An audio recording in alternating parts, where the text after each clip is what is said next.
Bueno, bien, ahora sí vuelvo a introducir todo. Bueno, esta es una clase más de la guía de mecánica estadística. Entonces hoy vamos a hacer tres ejercicios, el 12, el 15 y el 16. Son tres, hay dos muy lindos ejercicios, el primero a mí no me gusta.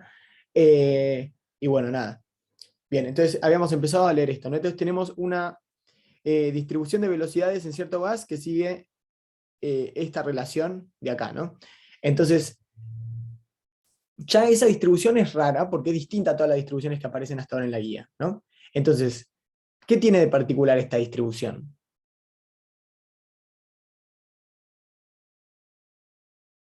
Con respecto a las velocidades. ¿Qué tiene de particular? Hay algo que tiene de particular que es muy evidente. ¿El B al cuadrado? No, no, no, estoy hablando de esta distribución de acá. ¿Está bien? Esto, o sea, lo que acabo de escribir. Esto todavía, la parte izquierda, olvídensela porque todavía no estoy hablando de esto. ¿Está bien? O sea, estoy hablando de lo que está ahora en el recuadro azul. ¿Bien? ¿Qué tiene de particular? Tienen una delta de Dirac. Está todo concentrado en un solo punto. Sí, está bien el concepto, pero ¿qué significa físicamente?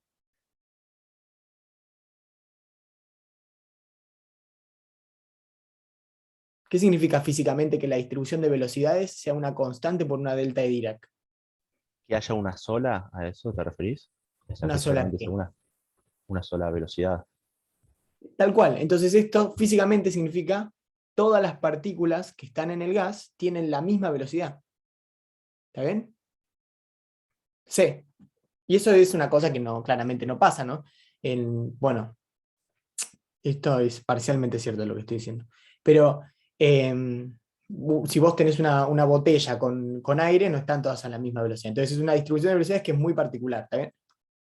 Y no por nada dice C, porque te está sugiriendo un poquito que estás hablando de algo que es como la velocidad de la luz. ¿Bien? Entonces ahora sí. ¿Está bien? ¿Estamos todos de acuerdo? ¿Entendimos esto que acabo de decir? Sí, sí. ¿Bien? No, no, era como a modo de comentario, ¿no? Porque es una cosa que capaz uno la tiene medio incorporada en el fondo, pero que no es tan trivial para pensarlo. O sea, yo en principio es algo que lo veo y lo tengo como más o menos incorporado, entonces digo, ah, bueno, listo. Pero está bueno si ustedes no han visto tanto esto, que digan, ok, si yo tengo una distribución que tiene una delta, significa que todas tienen la misma velocidad. Bien, entonces vamos a hacer el primer punto, ¿no? En el cual nos piden buscar la constante de normalización. Y ahí sí vamos a usar esto que ya me había prescrito ahí. Entonces nosotros lo que tenemos es que, bien, el diferencial de número de partículas en función de qué?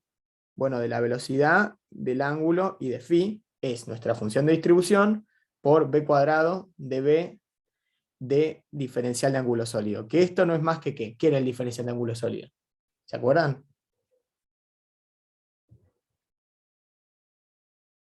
4pi. No. El diferencial de ángulo sólido es seno de Era tita el... de tita de phi, ¿está bien? Acuérdense que esto es lo que uno está viendo y es como un parche que vos te estás imaginando, o sea, es cómo te cambia el jacobiano cuando vos pasas a... Entonces el jacobiano que vos ponés cuando pasás a esféricas es el b cuadrado seno de tita de phi, ¿está bien? Entonces esto es importante, que uno no se olvide de dónde viene esto, ¿está bien? Entonces después lo que te pasa es que cuando lo integrás es 4pi, ¿está bien? Porque vos lo integrás en toda la esfera, entonces no tenés ningún problema. Pero eso de dónde viene y qué significa, es importante que más o menos lo tengan en mente, porque si en algún momento tienen que hacer una cuenta, tienen que tenerlo en la cabeza. ¿Está bien? Bien, entonces ahora, ¿qué es lo que sabemos nosotros? Que el número total de partículas, ¿está bien? A todo esto yo ya lo dije la vez pasada, a mí me gusta en general integrar al número total de partículas, a veces capaz es mejor integrar a la densidad, ¿está bien? Algún caso uno podría querer integrar a uno, como quieran. Lo que importante es entender qué es lo que estás haciendo. ¿Está bien? ¿Entienden esa idea? Yo esto lo repetí la vez pasada. Pero vos cuando tenés una distribución, vos la podés normalizar a lo que quiera. ¿Está bien? O sea, bueno, está bien, lo que quieras que tiene sentido. No vas a normalizar la distribución de velocidades a paltas por metro cúbico. O sea, estamos hablando de algo que es razonable. O sea, o estamos integrando al número de partículas, o estamos integrando a la densidad total del gas. Entonces lo que estamos viendo es cuánto colabora la densidad cada una de las distintas velocidades y ángulos, o podemos integrarlo a uno, entonces lo estamos imaginando como una probabilidad. Lo cual es gracioso porque siempre es lo mismo que integrarlo a uno y después tenés una constante que te va a ir quedando. Así que no hay mucho problema, vos lo haces para uno y ya estás. Bien, entonces esto va a ser la integral, ¿está bien? Entre 0 y más infinito de la velocidad, ¿está bien? Entre 0 y pi de tita, y entre 0 y 2pi de phi, ¿está bien? Y en realidad no es tan importante, lo pongo ahí como una formalidad, porque cuando yo escriba la función de distribución, ¿está bien? Entonces acá me va a quedar b menos c, b cuadrado de tita de phi, seno de tita. Uy, me quedó espantoso como lo escribí, pero se entiende, ¿no? Básicamente viene por este lado. Perdón que se me intercalaron los diferenciales con todo. Entonces, cuando yo integre esto, ¿qué va a pasar? Entonces, como bien había dicho, ¿quién había dicho? No sé si había sido Lourdes, que bueno, la integral me va a dar un 4pi de la parte que estamos hablando del ángulo sólido. Y después me va a quedar la integral, que es interesante, que es la de b cuadrado delta b menos c. ¿Está bien? ¿Y qué pasa cuando yo integre esto?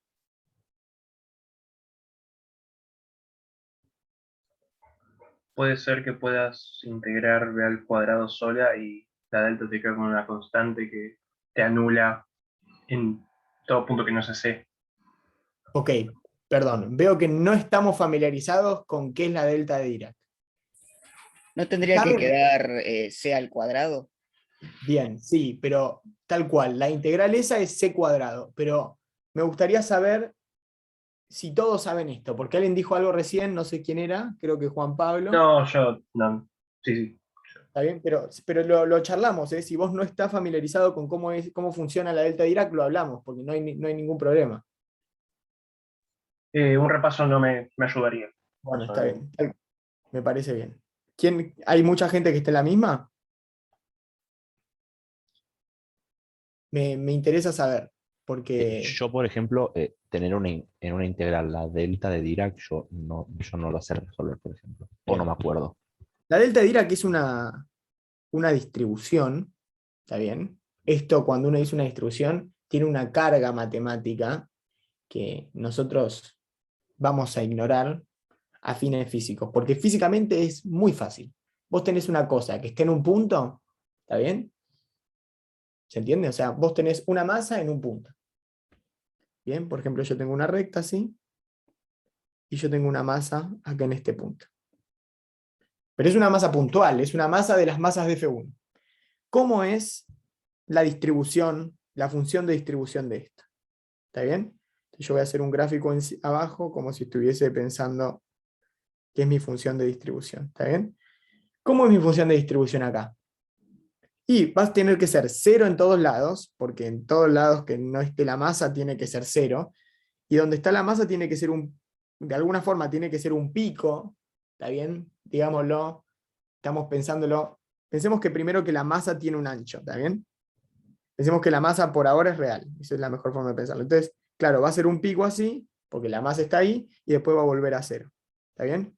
Ahora, cuando la masa es puntual, uno se puede imaginar que este pico se tiene que ir, y a todo esto, perdón, como nosotros estamos viendo una distribución de masa, y esto todo lo estoy haciendo en verde, también nosotros vamos a tener una función de distribución en función de x, y que cuando yo lo integre, esto que me va a dar m, ¿está bien?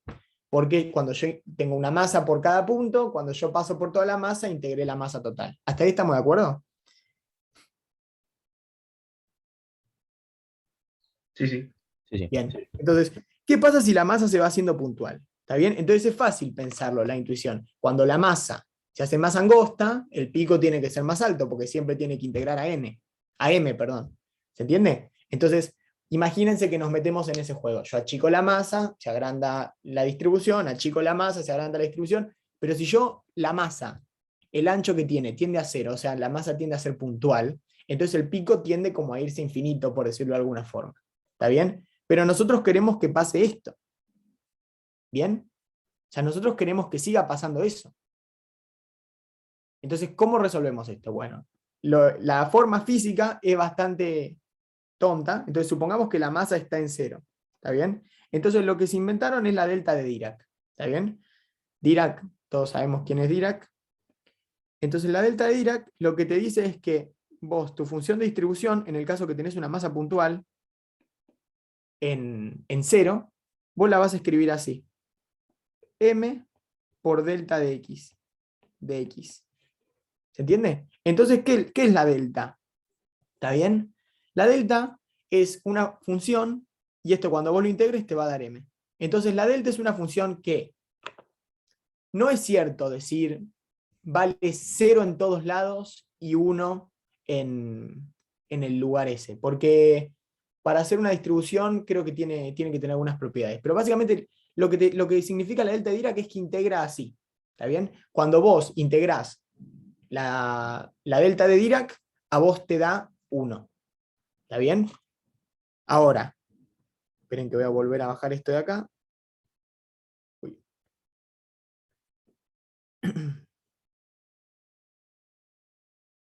Entonces, ¿qué es lo que pasa? Si yo integro la delta de Dirac sola, a mí me va a dar 1. Si yo lo integro con cualquier otra función, delta de X, me va a dar la función en 0. ¿Se entiende? Entonces, básicamente la delta es, podemos llamarla aquella función, aquella distribución, tal que cuando yo integro una función contra la distribución, esto me da la función en 0, entre menos infinito y más infinito. ¿Está bien? Entonces, la delta, si vos la integrás en cualquier espacio que no tiene el 0, entonces da 0. Si vos la integral pasa por el 0, entonces es como que se prende en ese lugar, te da la función en 0 y listo. ¿Está bien? Pero básicamente es esa intuición, ¿no? Es resolver el hecho de que vos podrías hacer una distribución que se vaya haciendo tanto más alta como poco ancha es para que siempre integre a 1. Y lo que pasa es que, bueno, pueden pensarlo como el límite de eso. También lo pueden pensar como si una forma de llegar a la delta es si ustedes agarran una gaussiana y van haciendo que la gaussiana mantenga la normalización, pero se va angostando cada vez más. ¿Está bien? Esto pensémoslo como delta for dummies, no porque ustedes sean dummies, ¿no? Pero diciéndolo como fácil. ¿Bien? ¿Se entiende? Entonces, bien, volviendo a nuestro caso anterior. Entonces ahora todos tenemos claro qué va a pasar acá. Bien, acá nuestra función sería esto. Esto sería f de b. Entonces tenemos f de b contra la delta en b menos c. Ahora hay una cosa que yo no dije. Yo dije que cuando vos integras contra la delta te dé el valor en 0. ¿Está bien? Pero bueno, acá con un pequeñísimo cambio de variables, en el cual podríamos decir que b barra es b menos c, entonces lo que te va a decir ahí es que te va a dar en c. ¿Se entiende? Entonces ahora esto nos va a dar 4pi a c cuadrado. Si alguien no lo entendió, por favor dígalo, porque esto es muy importante en general, ¿no? Ustedes se van a encontrar la delta cada vez más. No sé si acá en la materia en particular, pero sí en la carrera. Es muy importante que por lo menos tengan una noción de qué es, qué significa, de qué estamos hablando. ¿Está bien? ¿Se entendió? A mí me quedó claro ahora con la Bien. explicación. ¿Los demás? Sí, se entendió. ¿Bien? Ok. Traté de mantenerlo lo más aceptable para alguien de matemática, porque hay unas formas lindas de imaginárselo, como si fuese un triangulito muy angosto. Bien. Pero eso sería algo para que no quede grabado en YouTube y un matemático te quiera venir a cortar la cabeza. Bien, igualmente nada, nosotros lo pensamos de la física y de la física es sumamente intuitivo. ¿Está bien? Nosotros tenemos una delta, está perfecto. Es más, ustedes piensen, ustedes han trabajado con deltas. En F3, cuando vos estás pensando que vos de repente tenés una carga en un lugar, tenés una delta. Si vos pensás que tenés un plano, entonces vos tenés una delta, pero como en un plano, cuando vos integrás en 3 dimensiones. Bien, entonces listo. Ahí tenemos, este es el punto A. Bien, entonces el punto A nos va a decir que entonces A es n sobre 4pi c cuadrado. ¿Está bien? Bien. Ahora vamos a ver qué es lo que dice el segundo punto. Dice, el número de choques por segundo y por unidad de área de estas partículas contra la superficie del recipiente. ¿Está bien? Lo que yo voy a hacer ahora es un subcaso de algo que está en el Sears yo ya creo que mencioné la clase pasada, no sé si es el 9.1, 9.3, una cosa así. Mírenlo, es sumamente confuso, pero vale la pena pasar por el mal momento. ¿Está bien? Entonces, y esto lo quiero decir con cuidado. Entonces, nosotros tenemos que, ni por eso me lo escribí, nosotros queremos ver cuántas partículas atraviesan un área, ¿está bien? Entonces imaginemos que el área es esta de acá, ¿está bien? Lo que ahí pinté con verde, ¿está bien? Esto es nuestro DA. Uy. Esto es nuestro DA, ¿está bien? Entonces, claro, las partículas, nosotros queremos ver cuántas partículas pasan por ese diferencial de área, ¿bien? Entonces, nosotros lo que queremos, lo que vamos a pensar, en realidad es, primero vamos a analizar, dado un ángulo θ, ¿está bien? Que es ese que tenemos ahí en azul, y un ángulo φ, que es el que tenemos en rojo, vamos a pensar todas las partículas que pasan con ese θ y ese φ, que básicamente serían todas las partículas que pasan por ese cilindro. Está bien que yo dibujé ahí. Ahora después voy a detallar un poquito más sobre ese cilindro. Pero básicamente uno puede imaginarse, bueno, todas las partículas que pasan con un ángulo salen por un cilindro. ¿Bien? ¿Estamos de acuerdo con eso ahí?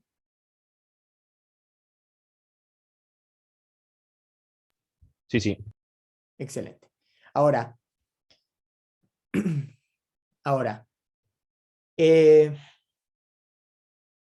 esto de acá, lo que yo tengo ahí escrito, es la fracción, o sea, pensemos que la densidad, y veamos si acá estamos todos de acuerdo. La densidad de partículas, ¿está bien? Que pasan con θ, φ y la velocidad c. ¿Por qué escribo la velocidad c y no dejo la velocidad en v genérico? Escribo la velocidad c porque es la única velocidad que hay disponible. Si yo lo quisiera hacer en genérico, yo te diría, bueno, en realidad ahí te queda la velocidad, una velocidad en genérico y es un tratamiento un poco distinto. ¿Está bien?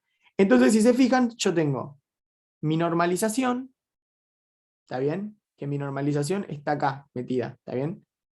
Porque ahí hay un detalle. Yo ahora me estoy imaginando, perdón, no metí la pata en lo que dije. Yo estoy imaginando ahora, o sea, veo como si hubiera normalizado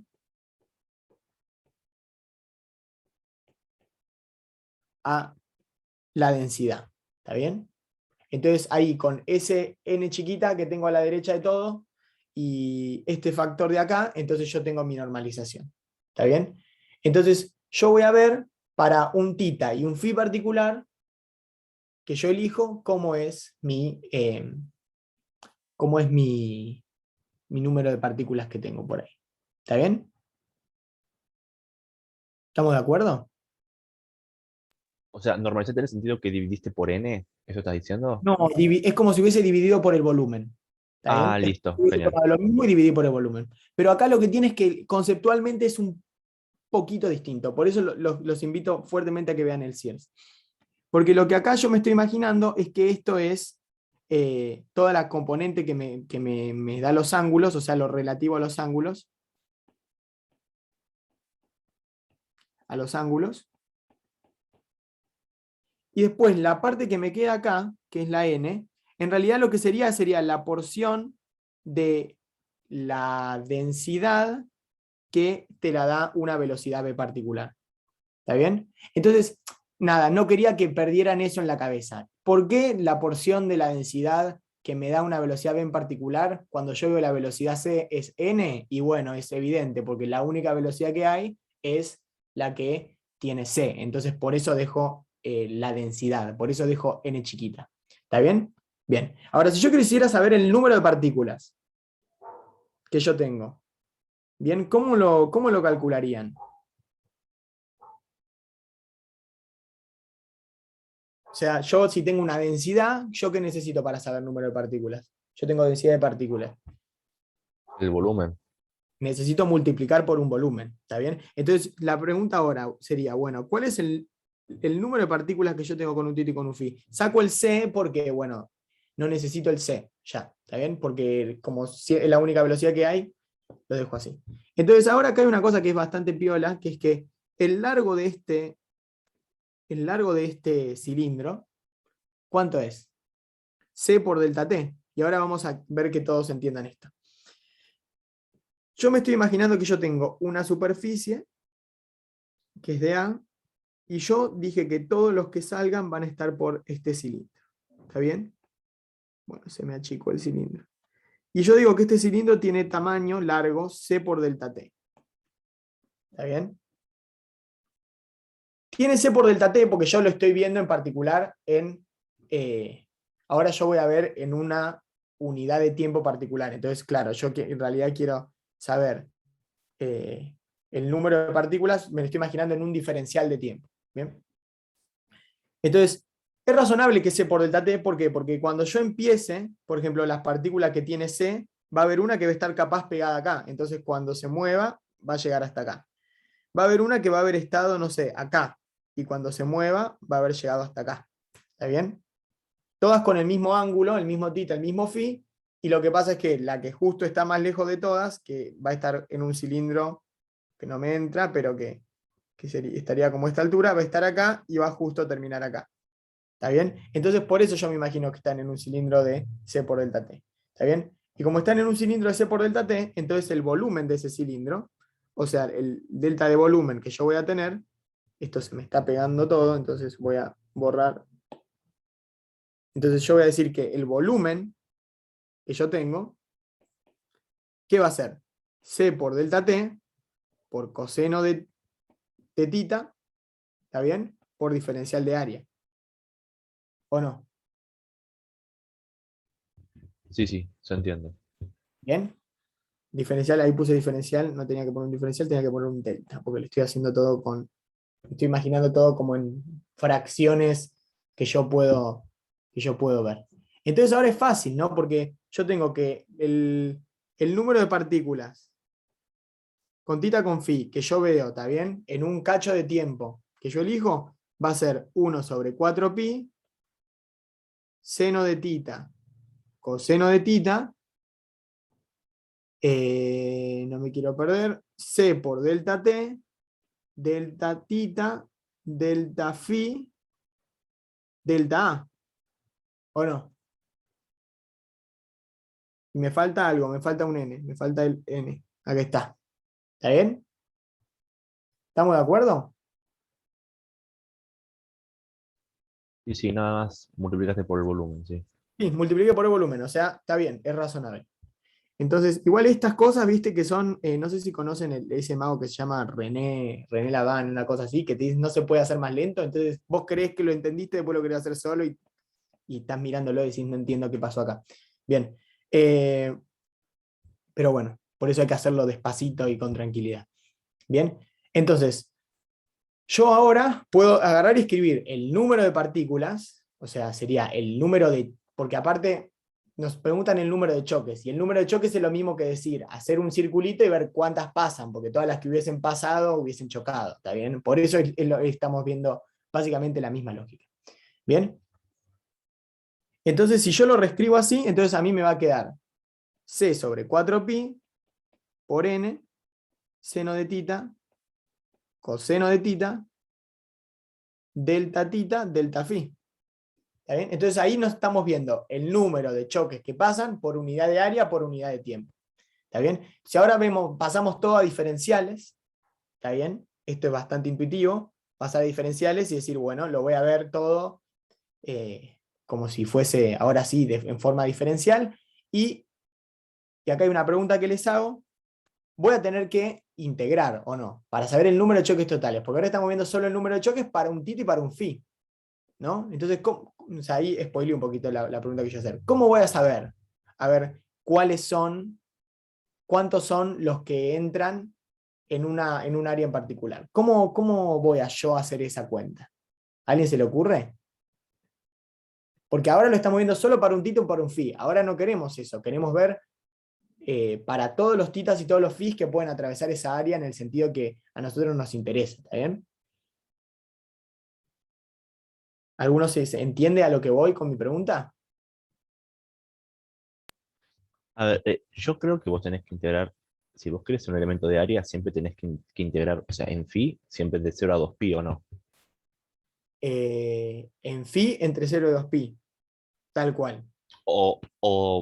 Salvo que vos quieras verlo en un cachito de área nomás, no sé, No, mitad de la área. pregunta es, yo tengo este parche que acá, el parche del primer dibujo, parche verde, y la pregunta es cuántas partículas pasan por ese parche verde. Entonces, ahora lo que nosotros sacamos hasta ahora es cuántas partículas pasan que tienen un tita y un phi o sea, vos decime un tita y un phi, y yo te digo cuál es cuál es el cachito de partículas que pasan por unidad de área, por unidad de tiempo, con ese delta grande tita y delta grande phi. ¿Está bien? Entonces ahora la pregunta es, nosotros queremos saber para más de eso. ¿Para qué titas y para qué phis nosotros queremos saber? ¿Cuáles vamos a tener que sumar?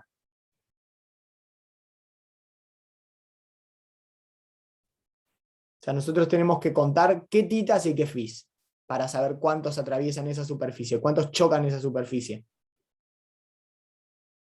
¿En una sola dirección es esto? Sí, ¿no?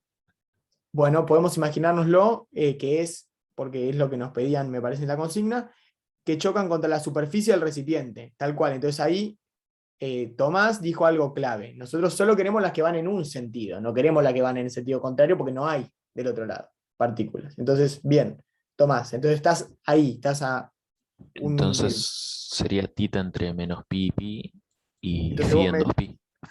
tita. Tita entre menos pi, pi, ¿estás seguro de eso? Tita para empezar va entre 0 y pi, o sea que entre menos pi, pi ya está raro. Bueno, pero phi entre 0 y 2pi estoy de acuerdo. Ahora El tita Y es el que empieza arriba, ¿no? O sea, ese es que empieza ese. arriba, tal cual, sí, sí, es el azul Mm. en el primer dibujo. Entre 0 y pi, de arriba para abajo. Entre 0 y pi, piénsenlo, 0 y pi medios. entre 0 y pi sobre 2. Es exactamente eso, entre 0 y pi sobre 2. ¿Por qué? Bueno, porque en realidad nosotros tenemos el parche entonces vos ves así. Entonces, esto tiene un tita así. ¿Está bien? Entonces, el último que pasa, ponele, es el que justo va horizontal, que es el que en este ángulo recto. ¿Está bien? Después para abajo significa que vienen del otro lado. Y si vienen del otro lado, nosotros no estamos interesados en eso. Entonces, tenemos restringido también los que nosotros vamos a tomar. Entonces, ahora nosotros vamos a saber qué. Entonces, a mí no me gusta ponerle acá delta n porque me parece feo, o le podemos poner n choques o número choques le pongo, para así es bien explícito. El número de choques por diferencial de área por diferencial de tiempo, ¿está bien? Va a ser c sobre 4pi n, ¿está bien? La integral entre 0 y 2pi de d phi, y la integral entre 0 y pi sobre 2 de tita, coseno de tita, seno de tita. ¿Está bien? ¿Estamos en sintonía? sí, sí, No importa que esté como torcido el cilindro para lo de. No, por el volumen Ah. me decís. Mm. No, no, porque eso lo puse, me llamó la atención que nadie me lo preguntó. Cuando vos querés saber el volumen de cualquier figura que esté chingada, o sea, vos tenés esta figura así, después tenés esta que es así, Ah, claro, se compensa, ¿no? Pues. no, usás el coseno. Por eso tengo el coseno ahí metido. Ah, está, ok. Bien, es esta distancia por el coseno del ángulo, o sea que solo me importa la altura real. Y te digo cómo pensarlo, que esto es una cosa que es espectacular. Si vos te puedes imaginar que cuando vos tenés una figura que es así, en realidad, si vos lo que tenés es, hago un zoom, también estamos viendo un zoom de eso. Vos tenés un cuadradito así, y el siguiente cuadradito un poquito así, y el siguiente un poquito así. Entonces, si después vos los agarrás todos y los ponés vertical, recuperás algo que tiene que tener la misma altura, porque vos lo podés deslizar entre sí, pero cuando vos los vas acomodando no crece. Pensad, si vos tenés un mazo de cartas, entonces, si vos pensás el volumen del mazo de cartas cuando está vertical, es el mismo volumen del mazo de cartas si estuviese así chueco. ¿Me entendés? ¿Por Sí, qué? está bueno. Pero las cartas hacen así, ¿entendés? Pero cuando vos tus fetitas son lo suficientemente chicas, ese espacio que sobra, lo ignorás. Entonces es lindo pensarlo así, yo me lo imagino siempre así, y bueno, funciona. Entonces, volviendo al integral, nosotros tenemos la integral de esto, y acá, bueno, que pum que pam, voy a poner los resultados, tenemos NPi 4, acá nos va a saltar un 2pi del primero, y de lo segundo integral te va a salir un 1/2, ¿está bien? Entonces se nos va este 2 con este 2, este pi con este pi, entonces esto nos queda c sobre 4n, ¿está bien? Entonces esto significa que el número de choques por unidad de área por unidad de tiempo, ¿está bien? Es c sobre 4 por n. ¿Bien? ¿Estamos todos de acuerdo? ¿Sí? ¿No? ¿Tal vez? Sí, sí. Bien, O sea, ahora yo no sé la integral del coseno seno, o sea, pero te creo está que es bien, medio. pero sabés integrar, entonces integrás y listo. Y ahora vemos el último punto. El último punto me parece que está lindo, que dicen, si la energía media de cada partícula es epsilon, ¿está bien? Demostrar que la energía por unidad de tiempo y de área R, o sea, acá está mal el enunciado, para mí le falta como un poquito te dice, si la energía media de cada partícula es epsilon, demostrar que la energía por unidad de tiempo y unidad de área que se escapa por el orificio, R, eso quiere decir R, no es que R es diferencial de área, ¿se entiende? Yo cuando lo leí creí que R era el diferencial de área y no me daba porque ni siquiera te pueden dar las unidades. ¿Está bien? Está relacionado con la densidad de energía U de la forma y nos dan una relación. Entonces vamos a llegar a esa relación. Entonces básicamente lo que nosotros sabemos hasta ahora, nos preguntan cuánta energía se escapa. Entonces la energía que se escapa es fácil, ¿no? Porque nosotros tenemos la pared del recipiente, ¿está bien? Entonces estamos viendo un área que tiene, ¿está bien? Estamos viendo un área que tiene, lo imaginamos que tiene área 1, ¿está bien? Una unidad. Entonces, ¿cuánta energía se va a ir? Y bueno, la energía que se va a ir es la energía de cada partícula que nosotros tengamos que vaya atravesando el recipiente, ¿o no? Sí, sí. Entonces, que alguien me lo diga, ¿cuánta energía por unidad de área y por unidad de tiempo se está yendo?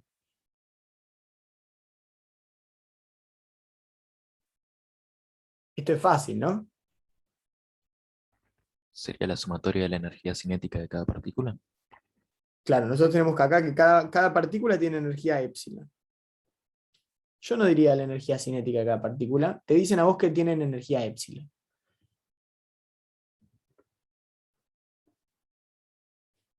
¿Bien? Esto es fácil, ¿no? Nosotros sabemos cuántas partículas chocan por unidad de área y por unidad de tiempo. Y sabemos cuánta energía tiene cada partícula. Entonces, ¿cuánta energía se va? El número de choques por la energía. Y tal cual. Sin timidez, me lo podés decir. Es C sobre 4 por N por epsilon. Obvio. ¿Está bien? Y sí, ¿cómo no va a ser así? Ahora, nosotros sabemos que la U, que es la densidad de energía, ¿qué es? Es el número de partículas que tengo por epsilon sobre el volumen. ¿Está bien? O sea, es la energía total que tengo dividido el volumen. Esa es mi densidad de energía. Entonces ahora veo que si yo vuelvo a mi relación, ¿está bien? Esto es importante, que en realidad es como que uno lo estuviese viendo en valores medios. Pero es igual. Entonces acá yo me doy cuenta que puedo despejar epsilon de acá. Entonces me va a quedar C sobre 4 N por B sobre N U. Ahora, esto y esto se tachan, entonces me queda C sobre 4 U es igual a R, que es nada más y nada menos que lo que nos pedían en el enunciado que nosotros encontráramos. Entonces está lindo. Básicamente la idea que tienen que tener de esto es que esto no es igual, pero es parecido a que si vos tuvieras, o sea, ¿qué partícula se mueve siempre a la velocidad de la luz?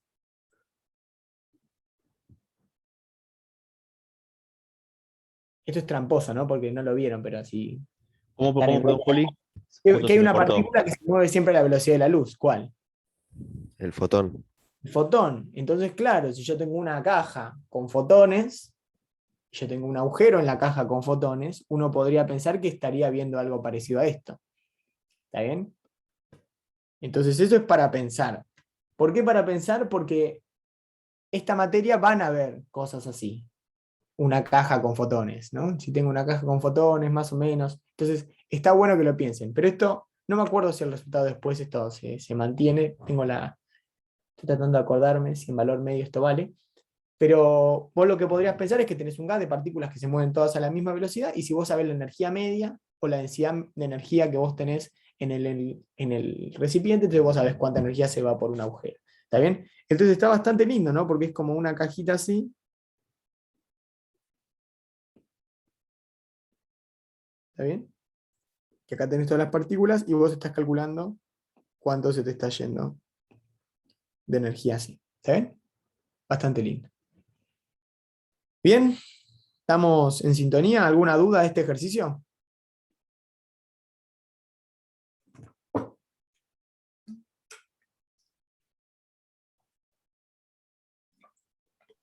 No, no, creo que no. ¿Seguro? ¿Venimos bien? ¿Viene funcionando el tema esto de escribir en vivo? Sí, está bueno. Es más fácil de seguir. Ok, bien. Vamos entonces al siguiente problema, el ejercicio 15. ¿Está bien? El ejercicio 15 nos pide que nosotros consideremos, este ejercicio es espectacular. A mí me encanta que me haya tocado este ejercicio. Que consideremos una sustancia formada por n átomos, cada uno con su momento magnético mu0. Otra vez el enunciado está raramente escrito, ¿no? O sea, esto debería decir n átomos por unidad de volumen, cada uno con su momento magnético mu0, en presencia de un campo magnético externo B. ¿Está bien?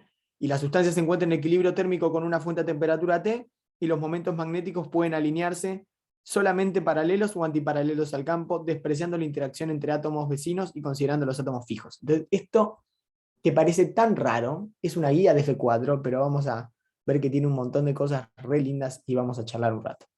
Porque saben que a mí me gusta conversar.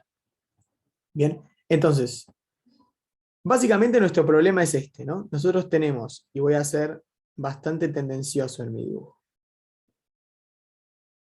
Nosotros vamos a tener un montón de átomos, se lo pueden imaginar que tienen como una cajita, ¿está bien? Así, en la que tienen en cada lugar un átomo, ¿está bien? Y los átomos pueden alinearse o para arriba o para abajo, ¿está bien? Así. Y así sucesivamente, ¿se entiende? Y con un campo magnético externo, B0, en Z. ¿Bien? ¿Me siguieron?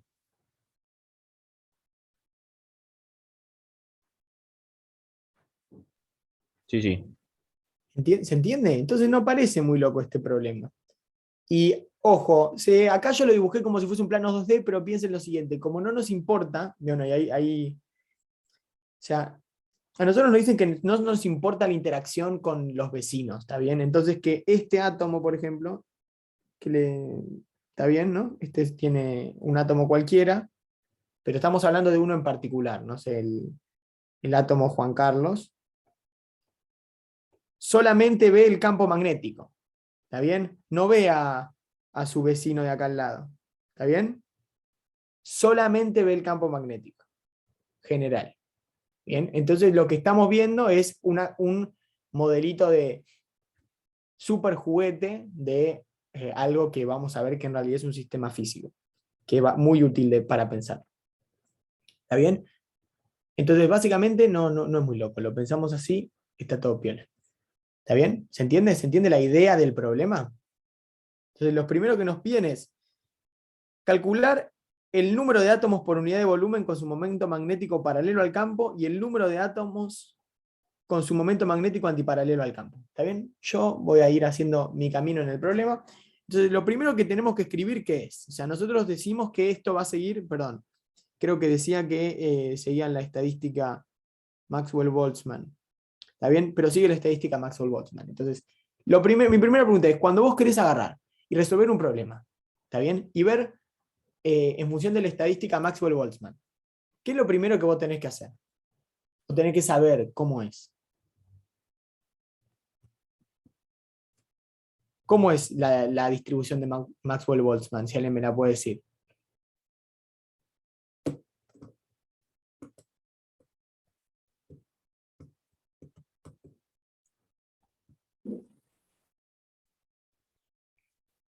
Silencio. O sea, nadie se acuerda cómo la... Gana Ahí. menos beta y la energía en función de cosas. Bien, eso, E a la menos beta la energía, en función de cosas, como dice Agustín. Tal cual, o sea, bien, entonces lo que tenés que saber es la energía. Si vos sabés la energía y que sigue la distribución de Maxwell-Boltzmann, entonces vos sabés para cada temperatura cómo es tu distribución. Listo, no es mucha magia. Entonces tenemos que saber cómo es la energía. Entonces la energía de una partícula acá, va a ser menos mu0 B0 por algo que yo llamo alfa.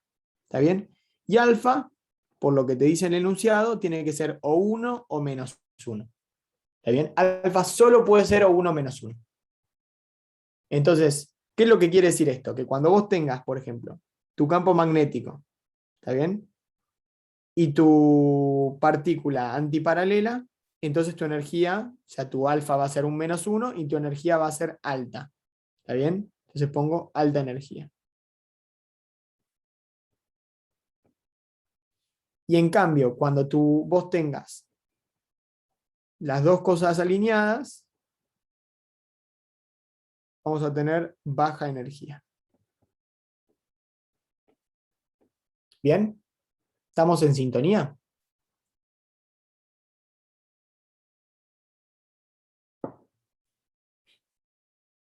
¿Se entiende? Lourdes pone OK, no sé si eso fue ahora. ¿Está bien? Bien. Entonces ahora fíjense que ya no es como antes. Ahora estamos usando la estadística de Boltzmann, pero hasta ahora siempre teníamos sistemas que eran sistemas continuos. Entonces nosotros hacíamos una integral. En este caso nosotros no podemos hacer una integral. Nosotros tenemos que hacer...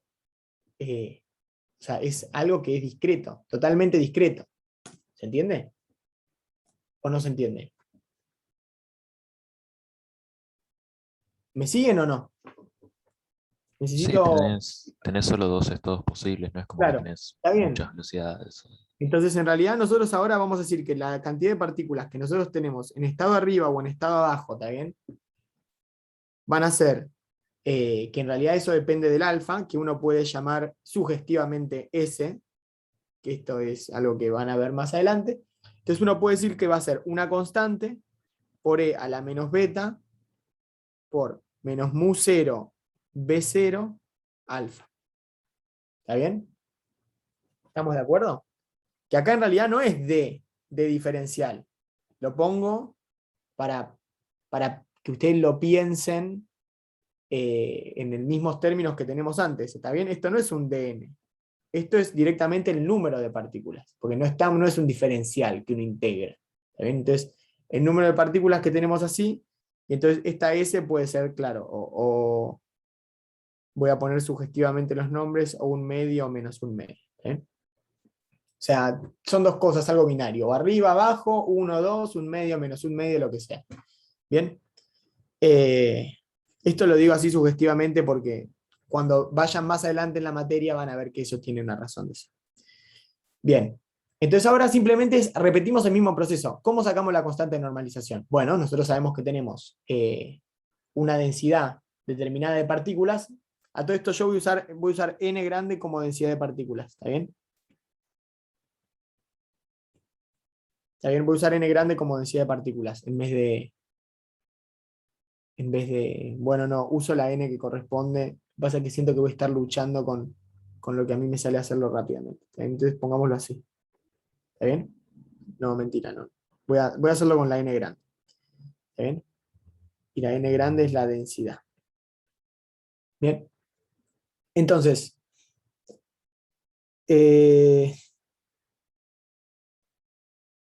si nosotros agarramos y decimos, bien, tenemos que sumar todas las partículas que tenemos que van hacia arriba y todas las que van hacia abajo, y eso me tiene que dar el número total de partículas que tengo o la densidad de partículas que yo tengo. ¿Está bien? Entonces, ¿esto qué va a ser? Va a ser A por E a la menos beta. ¿Está bien? Primero voy a poner el que tiene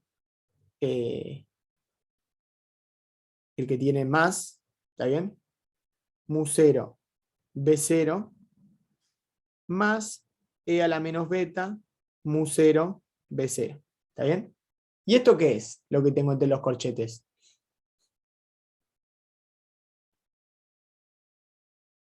¿Saben qué es? Tienen que saber, ¿no? No era el coseno, no. Sí, sí. El ¿Sí, el coseno coseno hiperbólico. hiperbólico? Sí. 2 por el coseno hiperbólico de beta mu 0 B0. ¿Está bien? Entonces, A es n sobre 2 coseno hiperbólico de beta mu 0 B0. ¿Se entiende? Entonces ya tenemos nuestra constante de normalización. Una pavada, ¿o no? Entonces ahora directamente, ya si pensamos que el n que nosotros teníamos era el número de partículas, ¿está bien? O sea, voy a n número de partículas, trabajemos así porque me parece mejor. Entonces nosotros tenemos que nuestra distribución posta, o sea, el número de partículas que nosotros tenemos para arriba o para abajo, o sea, que depende del alfa, va a ser n sobre 2 coseno hiperbólico de beta mu 0 B0 por e a la menos beta, en realidad ahí se me termina quedando un más, mu 0 B0, alfa. ¿Entiende? Yo ahí te perdí. ¿Por qué agregaste Sí, esa porque N? hay aquí la constante de normalización. Y lo que yo tenía la constante de normalización, esta era mi distribución, entonces puse mi constante de normalización por mi distribución. Ah, genial. ¿Está bien? Bien. Aparte acá nos dicen que está en contacto térmico con un, no sé si decía con un reservorio, entonces la temperatura la suponemos que la sabemos, tenemos bien definida.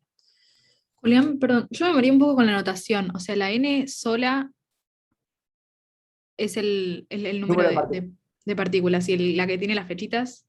Es el número de partículas que van para arriba, el número de partículas que van para abajo. Si prefieren otra notación, la cambiamos. ¿Quieren otra? No, no, no, era para saber. Bien. Entonces, ahora si nosotros lo pensamos, la cantidad de partículas que nosotros tenemos para arriba, vamos a verlo sobre n, o sea, fracción de partículas que nosotros tenemos para arriba, va a ser e a la beta mu 0 B0 alfa. ¿Está bien? Sobre 2 coseno hiperbólico beta mu 0 B0. ¿Está bien? Y el otro que vamos a tener para abajo es e a la menos beta mu 0 B0 alfa sobre 2 coseno hiperbólico beta mu 0 B0. ¿Bien? ¿Estamos bien? Y ahora vamos a ver lo siguiente. ¿Está bien? Voy a hacer un gráfico que es bastante copado. Perdón, Julián.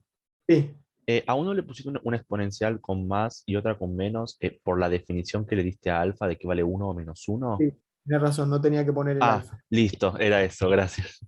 Tal cual, tenés 100% razón. Entonces, vamos a ver esto. ¿Está bien? Y esto es una cosa que uno tiene que tomar límites y en este caso ustedes me van a creer que íbamos a hacer un gráfico en función de mu 0 B0 sobre KT. ¿Bien? Entonces lo que nosotros nos vamos a dar cuenta es que cuando mu 0 sobre B0 sobre KT, entonces este va a ser el rojo. Entonces, claro, cuando esto de acá arriba crezca, cuando el exponente crezca, eso va a caer. Aparte, con el coseno más o menos caen parecido. ¿Está bien? Porque después piénsenlo, si ustedes lo desarrollan se van a dar cuenta. Entonces lo que vamos a tener que en 0 eso vale 1/2. ¿Está bien? Porque el exponente y el coseno hiperbólico valen 1. Entonces en 0 eso vale 1/2. Entonces voy a hacer una línea acá que sea 1/2. Bueno, no, voy a escribirlo en forma de 1/2 porque 1/2. Y vamos a ver que decae, ¿está bien? Decae así. Y el otro, que le vamos a poner el color azul, lo que le va a pasar es que va a ir convergiendo a 1, porque acuérdense que la suma tiene que ser 1, o sea que en realidad 1 menos el menos 1 menos el que va para abajo tiene que ser el que va para arriba. ¿Se entiende? Entonces esto tiene mucha información. No sé si se dan cuenta. ¿Qué pasa si yo tengo la temperatura, si la temperatura es alta? Si la temperatura es alta, mu 0, B0 sobre KT va a ser chico. ¿Está bien? Entonces si la temperatura es muy alta, entonces la probabilidad de que vos tengas esto pueden pensarlo, ¿saben cómo? Como si fuesen imancitos. ¿Se entiende? Porque tienen momento magnético, es como si fuese una espira muy chiquitita, con una corriente. Entonces, los imancitos estos, o imancitos también, van a estar la mitad para arriba y la mitad para abajo. ¿Por qué? Por agitación térmica. Entonces, lo que acá vos está diciendo es que cuando la temperatura es muy alta, mucho más alta, a ver qué significa temperatura alta, o sea, ¿qué significa temperatura alta? T alta significa que KT es mucho mayor a mu0 B0. Entonces eso es muy raro, porque si vos tenés suficiente temperatura, la agitación térmica, o sea, que es algo que es aleatorio, va a hacer que vos tengas en promedio igual cantidad para arriba que para abajo de número de partículas, ¿está bien? Que están o para arriba o para abajo. ¿Se entiende? Y en cambio, cuando la temperatura va bajando o cuando el campo magnético se hace muy fuerte, entonces vos vas a tender a que estas partículas se alineen. ¿Se entiende? Ojo que todo es temperatura alta, temperatura baja, pero siempre estamos hablando relativo a lo que es, por ejemplo, el campo magnético y el mu0 de cada partícula, el momento magnético de cada partícula. ¿Se entiende? O sea, ¿Entienden la idea? lo que vos tenés para temperaturas altas es como que no se deja, o sea, que algunas partículas no van a ver, como que no deja que algunas partículas se alineen con el campo. Claro, tal cual. De hecho, no, cuando vos tenés, es indistinguible para temperatura lo suficientemente alta, es como si ni siquiera hubiese campo magnético, está en la mitad para arriba, la mitad para abajo. ¿Está bien? ¿Por qué? Porque tenés mucha agitación térmica. ¿Se entiende? Entonces las partículas están así, giran y no les importa si está el campo o no está el campo. Algunas se flipean para arriba, se flipean para abajo, y listo. No, o sea, está el campo, todo bien, pero si la temperatura es lo suficientemente alta, es como si el campo no estuviera. ¿Está bien? Ahora, podemos calcular algo que es muy interesante y esto es lo que nos va a llevar a entender qué sistema estamos viendo. Porque esto es un sistema, un modelo de super juguete, pero de un sistema que existe. ¿Bien? Si nosotros vemos el valor medio de mu, ¿está bien? Que mu, ahora sobre mu0, ¿está bien? Que esto estamos viendo lo que sería el mu de la muestra. ¿Está bien? O sea, nosotros tenemos todo nuestro sistema, estamos viendo el momento magnético como si fuese la magnetización de la muestra que nosotros tenemos. ¿Está bien? Pero por partícula. ¿Se entiende? Dividir el número de partículas. Entonces, lo que nosotros vamos a ver, ¿por qué? Porque en realidad esto es mu0 por alfa. ¿Está bien? Entonces nosotros estamos viendo valor medio de mu, lo dividimos por mu0, entonces es como si estuviésemos viendo el valor medio si van para arriba o van para abajo. Entonces esto va a ser el número de partículas que van para arriba menos el número de partículas que van para abajo, sobre el número total de partículas. ¿Está bien? Entonces cuando nosotros hacemos esta cuenta, nosotros vamos a tener que esto es, vamos a tener n sobre n2 coseno hiperbólico de beta mu0 b0, la n se me va con esta n, por e a la beta mu0 b0 menos e a la menos beta mu0 b0. Me quedo sin espacio. Ahí está. ¿Está bien? Entonces, esto de arriba que tenemos acá, ¿qué es? Antes teníamos un coseno hiperbólico, ahora tenemos un seno hiperbólico. ¿Está bien? Entonces eso nos va a dar 2 seno hiperbólico de beta mu0 b0. ¿Está bien? Lo cual está bueno porque se te tacha este 2, se me va a ir con este 2, entonces esto me va a quedar la tangente hiperbólica de beta mu0 b0. ¿Está bien? Valor medio de mu sobre mu0. ¿Está bien? Y esto está espectacular, porque si nosotros lo graficamos en función de, ¿está bien? Nosotros estamos viendo en función de mu0 b0 sobre kt, entonces nosotros vemos la magnetización de la muestra, la magnetización por partícula, entonces en realidad estamos viendo el valor medio de mu, porque encima estamos dividiendo por mu0. Nosotros podemos ver que si esto es 1 y esto es menos 1, que la tangente hiperbólica tiene esta forma. ¿Se entiende? Entonces, ¿qué quiere decir esto? Y acá la magnetización está a menos de, o sea, la magnetización media es valor medio de mu, ¿está bien? Por n. Entonces, nada, estamos a un cambio, pero lo importante de entender acá es, la magnetización de la muestra es cuántas están para arriba menos cuántas están para abajo. Entonces, lo que vos tenés es una cosa obvia que sale de lo anterior, pero que cuando entonces yo pongo el campo magnético hacia un lado, las partículas se empiezan a alinear, ¿está bien? A una temperatura fija, ¿está bien? Cuando yo voy subiendo el campo magnético en un sentido, entonces se empiezan a alinear, y cuando el campo es lo suficientemente alto, se alinean. Siempre vas a tener alguna que es medio rebelde por agitación térmica, y que cuando vos cambiás el campo para el lado contrario, entonces pasa a lo contrario, ¿está bien? Vuelve hacia atrás, o sea, vos va para atrás y hace lo mismo, pero en el otro sentido. Y acá es cuando yo quiero ahora aprovechar y contarles, o sea, acá termina el problema, ¿está bien? Es un problema sumamente interesante, y ahora les digo por qué. Este modelo de juguete es el modelo de un material que es ferromagnético. ¿Se entiende? Un material que cuando vos le das el campo, entonces tiene una respuesta con el campo que tiende a alinearse con el campo que vos tenés. Pero ahora estamos viendo los casos en los que nosotros tenemos temperatura. ¿Está bien? Entonces, ¿se entiende? O sea, nosotros nos podemos imaginar que es un material que está compuesto por un montón de imancitos, sería, que entonces se alinean hacia un lado o hacia el otro según cómo es el campo. Ahí iba a decir algo recién y me olvidé qué era. ¿Está bien? ¿Entienden la idea? Entonces, no sé si les contaron en F3 o si están haciendo laboratorio. Lo que pasa es que esto es algo que uno lo ve en laboratorio 4, se los cuento así en el aire. La realidad que pasa con los materiales es que nuestro modelito está mal. ¿En qué está mal nuestro modelito? En que nosotros estamos diciendo que si tenemos dos de estas particulitas que están imantadas una al lado del otro, entonces no se ven. Cuando esto no es así. ¿Está bien? Si yo tengo una rodeada de todas que van para el sentido contrario, ¿está bien? Entonces, entre estas tienen que interactuar con esta, porque forman un campo magnético medio en una zona en particular. Nosotros nos estamos olvidando de eso, entonces estamos viendo un comportamiento muy, muy malo, pero podemos igual tener algunas intuiciones. La realidad, por ejemplo, es que cuando ustedes vean, y lo van a ver en laboratorio, si vos subís el campo magnético también y vos vas en este sentido, cuando vos vuelvas, la curva no va a volver en el mismo. Tenés lo que se conoce como curva de histéresis. ¿Se entiende? Entonces que en realidad tu curva es algo así.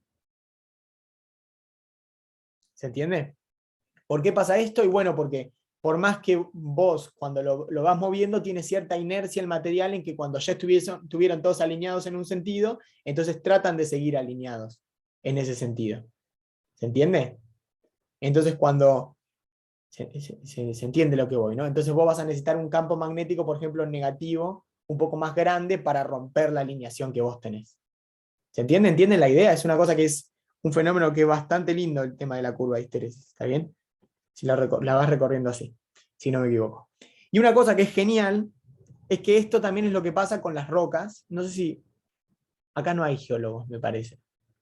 Es lo que pasa con las rocas. Cuando vos tenés, por ejemplo, un volcán que tira magma, que es un material que es ferromagnético, entonces, pensémoslo, o sea, vos tenés un volcán, ¿está bien? Un volcán medio, que tira lava, no sé qué, y acá vos tenés de repente un cacho de lava, que lo que es un material que si vos le haces zoom, es un material que es ferromagnético. Entonces, este modelito de juguete más o menos lo podemos tener. ¿Bien? ¿Y qué es lo que pasa? Cuando sale está muy caliente. Entonces, cuando está muy caliente, ¿qué magnetización va a tener? Desordenada, por así decirlo. Cero. O sea, cuando es desordenada, o sea, tan igual para arriba que para abajo, la magnetización va a ser cero. Y esto es, o sea, esto responde en parte de cómo sabemos nosotros que el campo magnético de la Tierra sufre inversiones. ¿Bien? Entonces, ¿qué pasa con esto? Nosotros vivimos en la Tierra, ¿también? La Tierra es así. ¿Está bien? Entonces la Tierra tiene un campo magnético, ¿o no? Entonces el campo magnético de la Tierra tiene una forma en particular. ¿Está bien? ¿Está bien? No me acuerdo si las flechitas van en este sentido o en el contrario. ¿Está bien? En el contrario.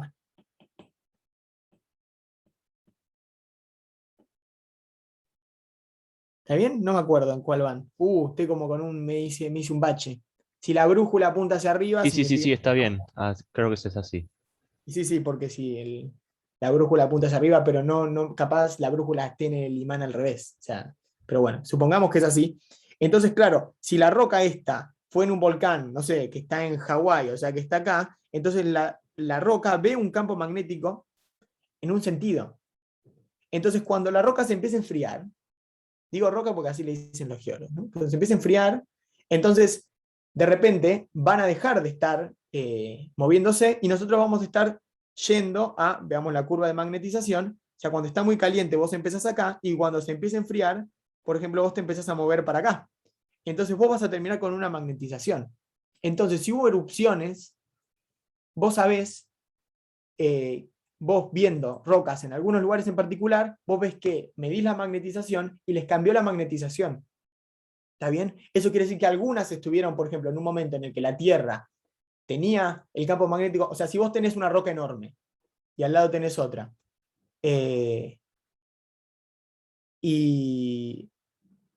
perdón, ahí Juan me dice una aclaración, que es un modelo de paramagnetismo.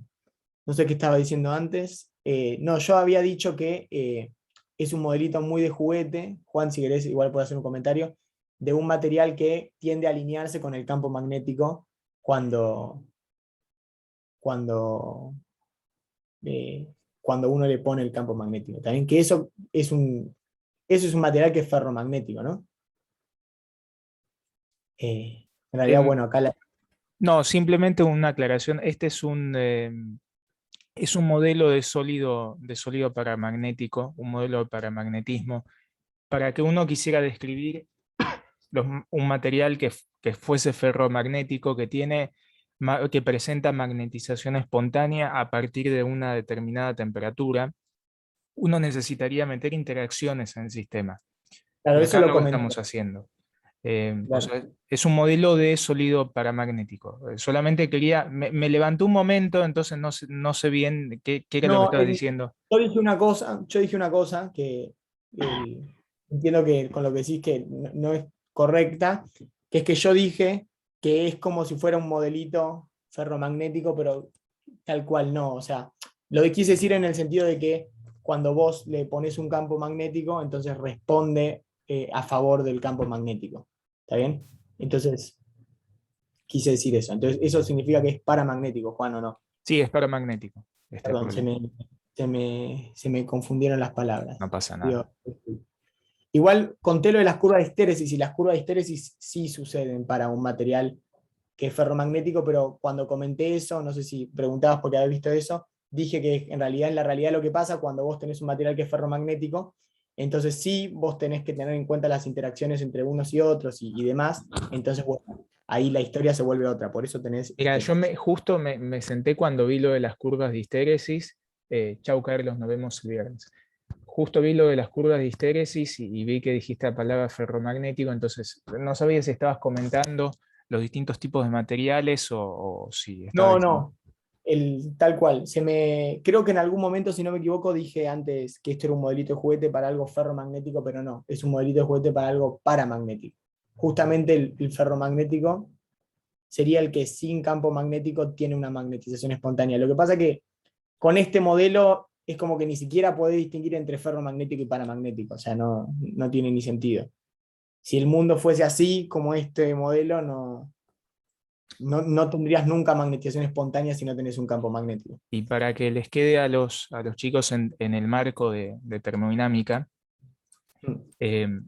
un material ferromagnético presenta magnetización espontánea por debajo de cierta temperatura, ¿sí? Una temperatura que se llama temperatura crítica. Por encima de esa temperatura crítica, el material no tiene magnetización espontánea y se comporta como un paramagneto, ¿sí? Tal cual. Bueno, era eso. Tal cual. O sea, lo que dice Juan, eso es lo deben haber escuchado alguna vez. O sea, en la línea de lo que estamos hablando, en realidad lo que pasa es que, por ejemplo, el magma tiene hierro, si no me equivoco, y otras cosas más, y entonces se comporta como un material ferromagnético. Entonces, para cierta temperatura, temperatura alta, que por eso yo hago el análogo acá con lo que nosotros estamos viendo, pero no es exactamente este modelo, ¿no? Pero temperatura lo suficientemente alta, entonces está desordenado, no presenta una magnetización, y cuando se empieza a enfriar, entonces de repente guarda la magnetización de la Tierra, que eso igual, Juan, esto pasa con materiales que sí son ferromagnéticos. Y lo que decía Juan era claro, son materiales que cuando vos los estás enfriando, ponele que, olvidémonos que tenemos un campo, cuando vos lo enfriás, puede presentar una magnetización espontánea, aunque no tenga un campo externo. Si ustedes piensan, por ejemplo, un imán es algo que tiene una magnetización determinada, y la tiene, la guarda, la contiene, y el imán sostiene su magnetización. Un CD, vos haces lo mismo, también ponele, y lo sostiene. Bien, entonces iba a comentar una cosita más, que es que si ustedes, y es una cosa que descubrieron los geólogos, que está muy linda, que es que en las placas intercontinentales, yo no sé si con esto no supieron que las placas se movían, o de inversión, no me acuerdo exactamente cuál de los dos, pero es muy lindo porque como el magma sale del medio de las placas y va generando las placas y las placas se mueven hacia allá, entonces vos lo que tenés son zonas, ¿está bien? O sea, tenés esta zona de acá, tiene la misma magnetización que esta de acá. Esta de acá tiene la misma que esta de acá. Y no sé, esta de acá tiene la misma que esta de acá. Entonces vos lo tenés en el medio y se van separando hacia los costados. Entonces vos ves los mismos patrones en magnetización en el lecho que vos tenés hacia un lado y hacia el otro. Justamente por eso, porque tienen que haber compartido, porque se genera en el mismo lugar, cuando se enfría en el mismo lugar, tienen que compartir las condiciones del campo magnético externo. Entonces está muy bien. Y déjenme pensar si hay alguna cosa más que quiero decir. No. Y después pueden buscarlo, lo de la temperatura de Curie es muy lindo. Lo que pasa es, claro, en la práctica este modelo no funciona así. ¿Está bien? O sea, vos tenés los dos tipos de materiales. Materiales que son paramagnéticos, los cuales no presentan una magnetización determinada cuando se enfrían, y tenés los materiales que son ferromagnéticos, los cuales sí pueden presentar una magnetización espontánea. La verdad que capaz yo me equivoqué en introducir el tema, pero en el universo del problema es como que nada, están como medio, no es que podríamos distinguirlos. Lo lindo para que se queden es esto de acá, que la lógica del problema lo está captando, que es el hecho de cómo cuando algo se enfría podés guardar el campo que vos tenés externo, y también como un pequeño mensaje, el tema de que cuando vos tenés un material que sí está siendo afectado, se interactúan entre sí, entonces vos tenés histéresis. Entonces si vos tenés un material que estuvo hacia un lado, y vos vas cambiando el campo magnético, entonces a veces te puede costar un poquito de más o un poquito de menos moverlo. No es que vos te mueves por la línea de la magnetización justo la que calculamos nosotros. Bien, ¿alguna duda acá? Esto está bastante lindo. Veo que nadie dijo nada, o sea que no sé si no les gustó o... Bien. No, este ejercicio lo acabo de decir. Bien, y vamos al último ejercicio. Veo que la clase se está durando un poquito más, pero capaz en 15 me lo saco de encima. Bien, es un ejercicio que es re lindo. Nosotros vimos las vibraciones atómicas de un sólido, lo vieron conmigo la clase pasada. ¿Está bien? Habíamos sacado con la ley de Dulong-Petit, que era 3NR. ¿Esta es la última clase de termo? ¿De mecánica estadística, querés decir, Lourdes? Sí, no, hay una más el viernes. Hay una más el viernes. Porque el primer parcial es, corríjanme si me estoy equivocando, no es este viernes, no es el otro martes, es el otro viernes.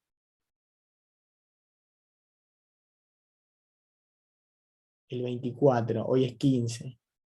No, claro, 15 más 7, 22, 23, 24, tal cual. O sea que no es este viernes, no es el otro martes, es el otro viernes. Entonces tenemos esta clase de mecánica estadística, la próxima clase de mecánica estadística, y después tenemos una clase de repaso. Bien. Entonces, ahora vamos a ver las vibraciones atómicas de un sólido, considerando que cada átomo vibra independientemente de los demás, con la misma frecuencia angular de omega en las tres direcciones. ¿Está bien?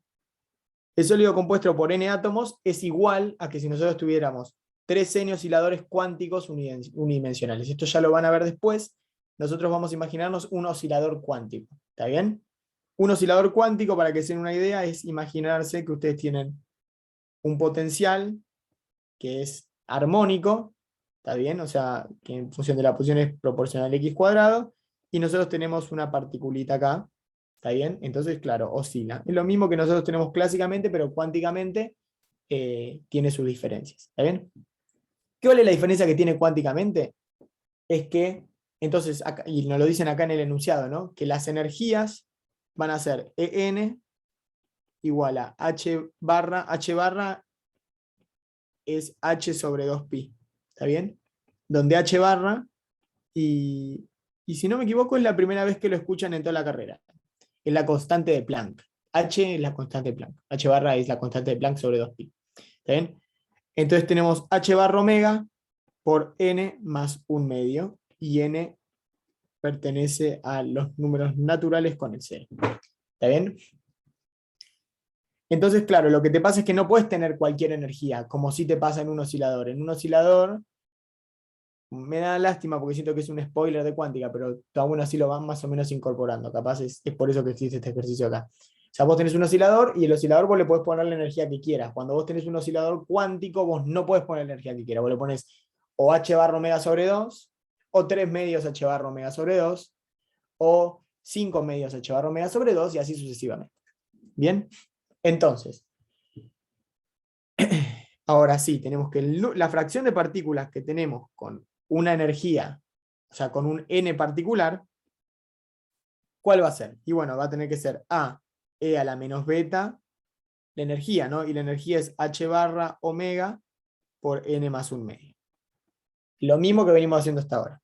Entonces ahora vamos a escribir que n, el número de partículas total, tiene que ser la sumatoria de n igual a 0 hasta infinito, porque la n pertenecía a los naturales incluyendo el 0, de a por e a la menos beta, h barra omega, n más 1/2. ¿Se entiende?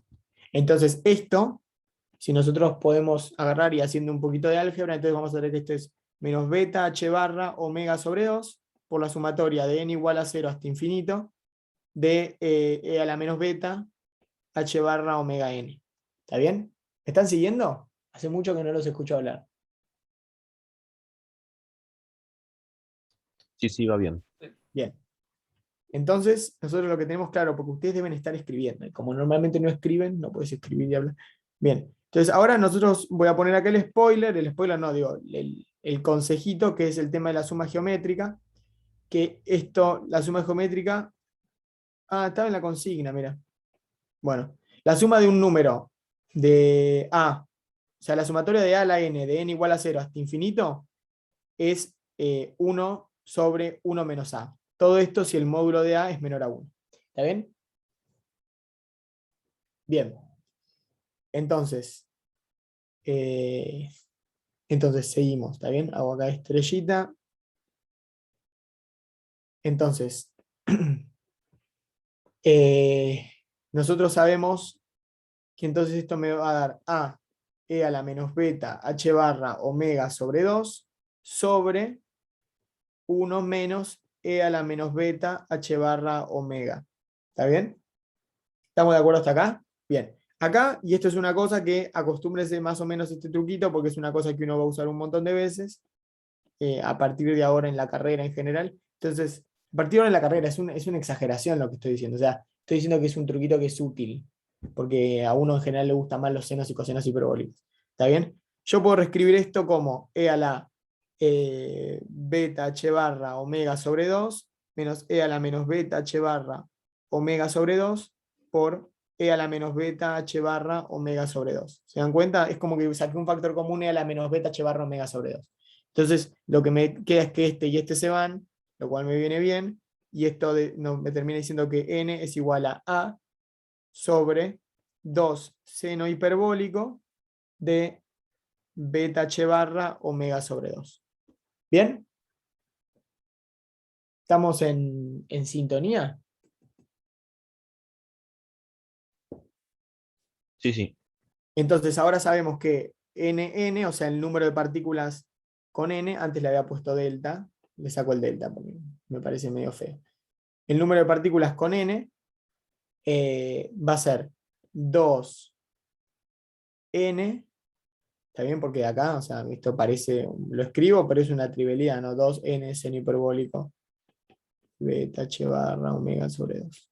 Entonces 2n seno hiperbólico de beta h barra omega sobre 2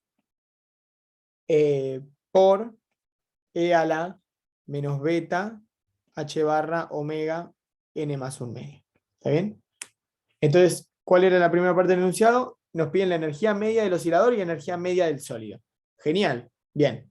Nosotros ahora sabemos cómo es nuestra distribución. ¿Cómo sabemos la energía media del oscilador? De cada oscilador. ¿Cómo lo vamos a saber?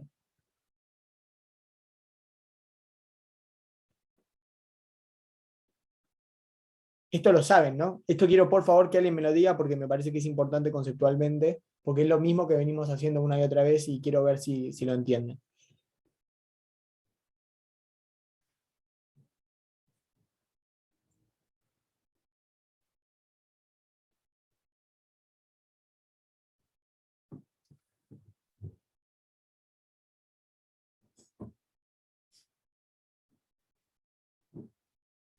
Bueno, veo que hay silencio. Ah, multiplicar por E y sumar. Claro, tal cual. Es hacer la multiplicación de... O sea, sería hacer... Básicamente, la intuición sería EN por NN. Sumatoria de n igual a 0 hasta infinito. ¿Se entiende? Es básicamente esa la lógica. Es como sacar promedios. Entonces, esto va a tener que ser la sumatoria de n igual a 0 hasta infinito, y van a ver que esto queda un tedio total. ¿Está bien? De h barra omega n más 1/2 por 2n, y acá, perdón, me faltó un 1 sobre n porque es por partícula primero, hagámoslo por oscilador. Por un 1 sobre n de seno hiperbólico de beta h barra omega sobre 2 por e a la menos beta h barra omega. Bueno, me quedó horrible ahí. Perdón, voy a hacer una flechita ahí, y acá un e a la menos beta h barra omega n más 1/2. ¿Se entiende? Entonces acá este n se va con este n, y acá empieza una cuenta que es un tedio total. ¿Está bien? Entonces vamos a escribir esta cuenta que es un tedio total. Vamos a sacar de factor común todo lo que pueda sacar de factor común, que básicamente es el a. Yo voy a sacar un 2 seno hiperbólico de beta h barra omega sobre 2 por h barra omega, que es este que me quedó ahí, por e a la menos beta h barra omega sobre 2, que esto sale de lo que yo tengo en el exponente de la suma de los osciladores. O sea, el e a la menos beta h barra omega n más 1/2, la parte del 1/2 lo saco para afuera. ¿Está bien? Entonces acá después me queda una sumatoria de n igual a 0 hasta infinito, de, está bien, voy a hacer así, de n por e a la menos beta h barra omega n, más sumatoria de n igual a 0 hasta infinito, de e a la menos beta h barra omega n. ¿Está bien? Yo debo confesar que hacer estas cuentas me encanta. O sea, son cuentas larguísimas, horribles, y me encantan. Bien. ¿Está bien? ¿Estamos en sintonía? ¿Por qué te quedó ese último término sumando? Porque me faltó un 1/2 ahí, perdón. Ah, ahí está. Ahora sí, ahora sí. Ahora Genial, sí. genial, genial. Sí, sí, ahora sí.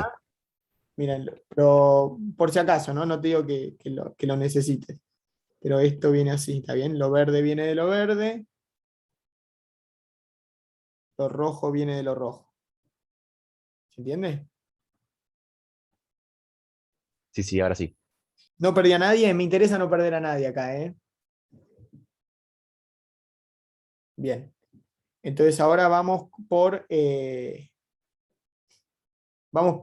voy a hacer un pequeño paréntesis y voy a mostrar que, bueno, si nosotros tenemos la sumatoria de e a la menos beta h barra omega n, esto es 1 sobre 1 menos e a la menos beta h barra omega. ¿Está bien? Que esto es lo que dijimos que era e a la b menos beta h barra omega sobre 2 por 2 seno hiperbólico de beta h barra omega sobre 2. Esto es la misma cuenta que hicimos arriba, por eso le escribo así tan a la ligera.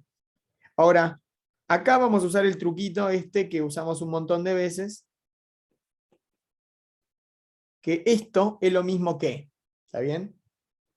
La menos 1 sobre h barra omega, la derivada con respecto a beta de la sumatoria de e a la menos beta h barra omega n. ¿Se dan cuenta que es lo mismo? Que esas sumatorias salen así. Es el mismo truco que les enseñé la vez pasada, de que es la derivada, y acá lo podemos usar de vuelta. ¿Está bien? Sí, sí, va bien. Bien, es una pavada, ¿no? Es el mismo truquito de siempre. Bien, lo que no es una pavada es esa derivada, que es un tedio total. Entonces acá, porque acá vos, claro, vos tenés el resultado. De hecho, este resultado de acá es, voy a hacerlo con un color, esto de acá es esto de acá. ¿Está bien? Entonces elegir la expresión que más te guste, hacer la derivada, y esto te da, hay una forma compacta de hacerlo, pero voy a hacerlo por la tradicional. ¿Bien? Entonces esto va a ser igual a 2h barra omega, no, perdón, ¿está bien? Acá hago así, y entonces vuelvo a la cuenta original. Bien. 2h barra omega seno hiperbólico de beta h barra omega sobre 2, ¿está bien? Por e a la menos beta h barra omega sobre 2, por, y acá pongo el corchete, bueno, primero tengo lo que yo ya sabía que iba a tener. E a la menos beta h barra omega sobre 2, sobre 2 seno hiperbólico, ¿no? Perdón, acá esto va con un más, si no me equivoco. ¿Está bien? E a la beta h barra omega sobre 2.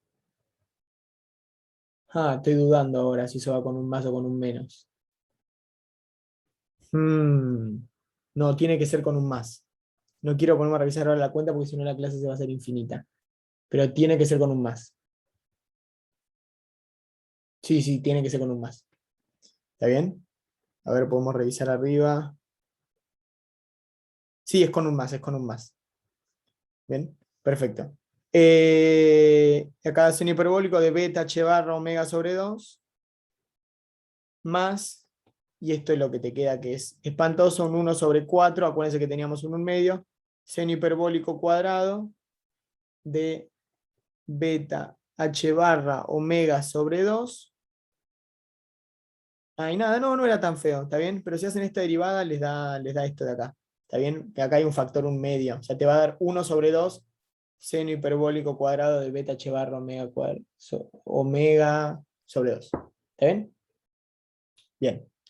Entonces ahora, y miren qué lindo cómo es que da. Cuando yo hago esto, me da h barra omega, perdón, y acá, pará, acá, perdón, acá estaba el factor 2.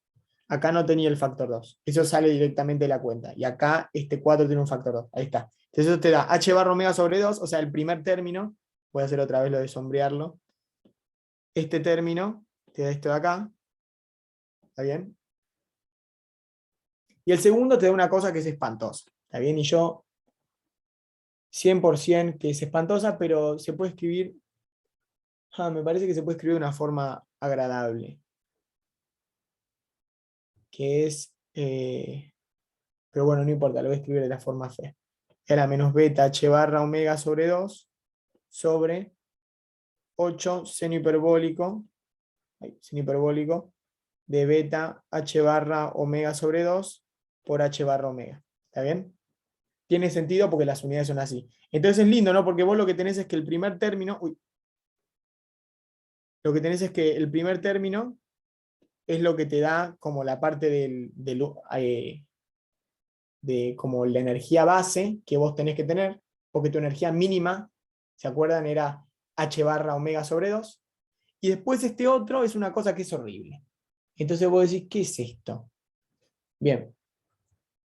Entonces resulta que eso es algo que yo creo que había hecho la cuenta, que si la temperatura, o sea, perdón, que tiende a 0 con la temperatura tendiendo a 0, razonable, si no pasaba eso yo me hubiese sorprendido. ¿Qué quiere decir? Que cuando yo tengo mi temperatura en 0, todos están en el nivel de energía más bajo que pueden estar, que es h barra omega sobre 2, entonces mi energía es h barra omega sobre 2. Y que cuando tiende a infinito, cuando t tiende a infinito, ¿está bien? Porque quiere decir que yo cuando mi temperatura tiende a infinito, yo tengo un montón de modos de los osciladores que son muy altos, que tienen mucha energía, ¿está bien? Entonces mi energía también tiende a infinito. Bien, ahora, esta era la cuenta que era horrible. Ahí está, era esta. Si a mí me piden calcular el CB, ¿qué era el CB? Y bueno, la derivada del valor medio de la energía con respecto a la temperatura. Cuando acá estamos viendo la energía, voy a poner energía total, o sea que esto es N, 3N por el valor medio de E que calculamos recién. Bien, entonces resulta que esto da, y esto voy a poner el resultado, pero si alguien quiere hacer la cuenta, o sea, más que invitada de hacerlo, h barra omega sobre 2, k cuadrado, t cuadrado, e a la beta h barra omega sobre 1 menos e a la beta h barra omega al cuadrado por 3nk. Y ahora, a ver quién ve lo que es evidente. Esto, cuando t tiende a infinito, en particular, cuando kt es mucho mayor a h barra omega, ¿está bien? Fíjense cómo es el análogo. Antes era cuando kt era mucho mayor, una temperatura alta, a mu por B0. Ahora es cuando es mucho mayor a h barra omega. O sea, estamos pensándolo como el doble o es mucho mayor al nivel de energía mínimo que tiene el oscilador. Ahí es cuando nosotros estamos hablando de que tenemos una temperatura alta. Entonces, con t tendiendo a infinito, esto tiende a 1. Lo cual es un flash total, porque otra vez estamos consiguiendo la ley de Dulong-Petit,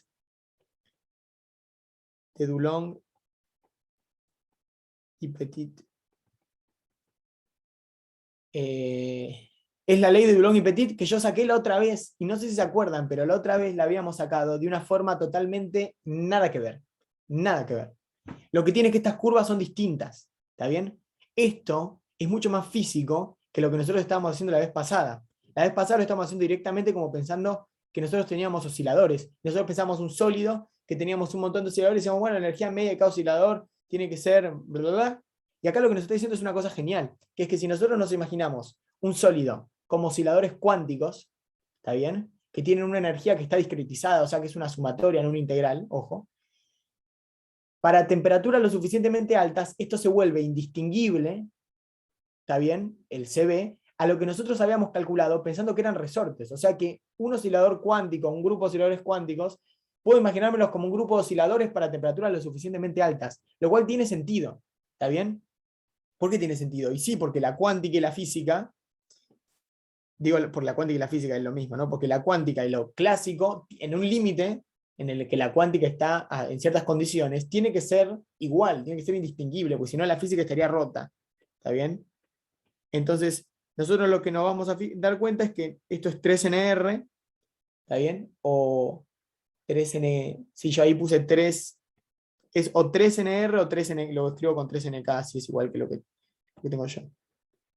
NK, entonces nosotros tenemos que el CB el gráfico, esperen que lo copio, es una cosa así, ¿está bien? Entonces, en función de la temperatura, por ejemplo, ¿está bien? O acá no podemos imaginarnos, sí, también, pensemos que es en función de la temperatura.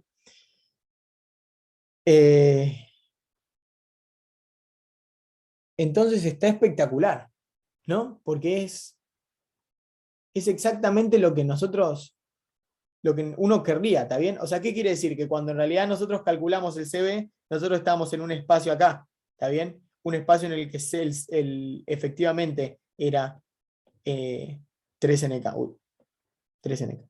Bueno, horrible. 3NK. ¿Bien? Ok. Habiendo dicho eso, y mirá, duré exactamente el tiempo porque empecé y cuarto. O sea que duré 1 hora y media. Bien, ¿alguna duda de esto?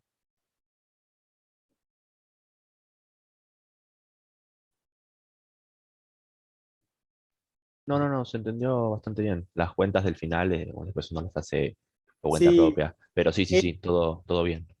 es que pensar que hacer la derivada de esto es un tedio total, porque encima Claro, sí. es la derivada con respecto, no se olviden que es la derivada con respecto a la temperatura. ¿Está bien? Obviamente hay que verlo de vuelta, ¿por qué? Porque son cuentitas en particular que uno tiene que ir viendo una a una, pero bueno, lo que a mí me importa es que ustedes lo entiendan, ¿está bien? O sea, que entiendan cuál es la idea. Y ahora, y acá hay una pequeña reflexión, ¿no? Que el CB vieron que era la derivada de la energía, ¿no? Con respecto a la temperatura. ¿Bien? Entonces fíjense cómo, cómo es el comportamiento en realidad en esta zona, ¿no? De acá para allá. ¿Bien? Te da cosas para pensar, ¿está bien? Cuando el CB baja, significa que un cambio en la temperatura, o sea que, o por ejemplo, cuando el CB baja significa que, ¿qué significa? A ver, que cuando vos tenés un CB más chico que otro, ¿qué es lo que significa?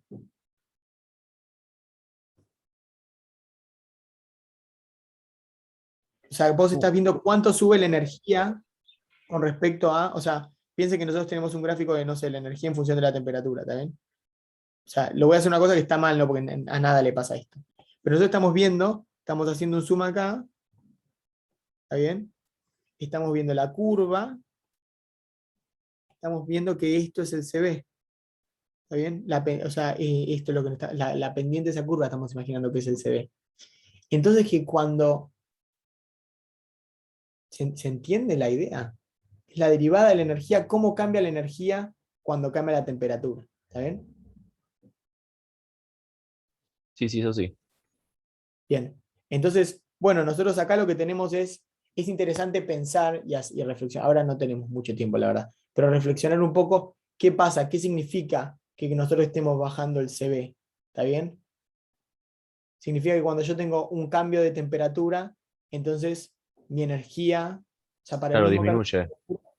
mi energía aumenta menos, ¿está bien? Bueno, nada, ahí sí, eso se puede reflexionar un poco más. A ver, déjenme pensarlo. ¿No tiene que ver con el cero absoluto también esto?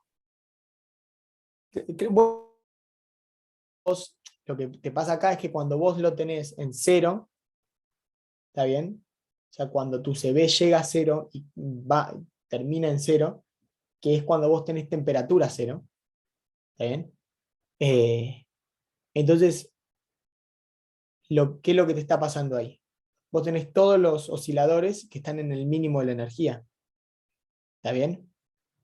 Entonces, para una pequeña variación de la energía, la temperatura de tu sistema está como igual, ¿está bien? Entonces, es como que cuando vos empezás a aprender los osciladores, es como vos tenés, o sea, los niveles de energía a lo que vos vas teniendo acceso a medida que vos vas aumentando la temperatura, como son discretos, entonces no es igual a lo que veíamos antes. O sea que esta caída tiene sentido y tiene que ver también con esto que hablábamos recién. No es que vos tenés acceso a todos los estados, ¿está bien? Entonces vos lo que vas haciendo es, vas teniendo cada vez más niveles de energía disponibles. Bien, más niveles no, como niveles con energías más altas. Bien. Bueno, y eso, no sé si a lo mejor pensé que con esto del CB, Juan Herrera, que hace no mucho dio 3, tenía algún comentario No, sí, sobre el. tengo algunos comentarios igual muy breves para hacerlos y los liberamos. Lo primero que les queremos decir es que este modelo que se está usando acá se llama modelo de Einstein. tal Acuérdense cual. ustedes que un sólido, uno lo puede pensar como un arreglo discreto de elementos que tienen periodicidad, ¿sí? Una red, básicamente. Si nos movemos en determinadas direcciones, vamos a ver el mismo entorno, ¿sí? Entonces, si uno quiere describir la contribución vibratoria al calor específico, a la capacidad calorífica, lo que uno tiene que hacer es ver precisamente las vibraciones, ¿no? Como modelo inicial uno puede suponer que todas las partículas del sólido oscilan a la misma frecuencia. Bueno, precisamente eso es lo que está presentado en el enunciado, porque la omega de cada uno de los modos normales de vibración es la misma. O sea, hay una única omega que es una frecuencia. Entonces después lo que uno quisiera hacer al hacer todas las cuentas y al calcular la capacidad calorífica, es ver si esa capacidad calorífica que da el modelo se ajusta a lo que tiene que pasar o no tiene que pasar en los experimentos. Ustedes saben dos cosas, ¿sí? Lo que les dijo, Juli, que es que a temperatura alta se tiene que satisfacer el teorema de equipartición de la energía, que en este caso específico les da la ley de Dulong y Petit, es decir, que tienen que tener una capacidad calorífica constante, ¿sí? A alta temperatura, y a baja temperatura saben que tiene que valer el tercer principio de la termodinámica. ¿Sí? No sé si lo vieron con Claudia eso, principio de Nernst, postulado de Nernst.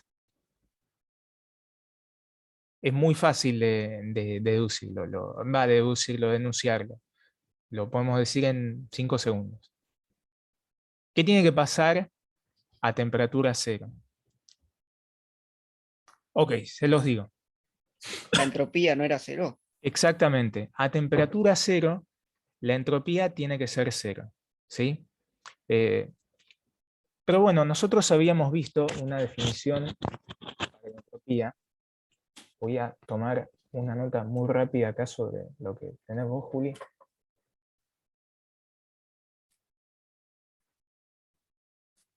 O sea, nosotros habíamos visto que delta S, que vamos a decir que es una S menos una S de referencia, tiene que ser igual al integral entre un estado inicial y un estado final de dq sobre t. ¿Sí?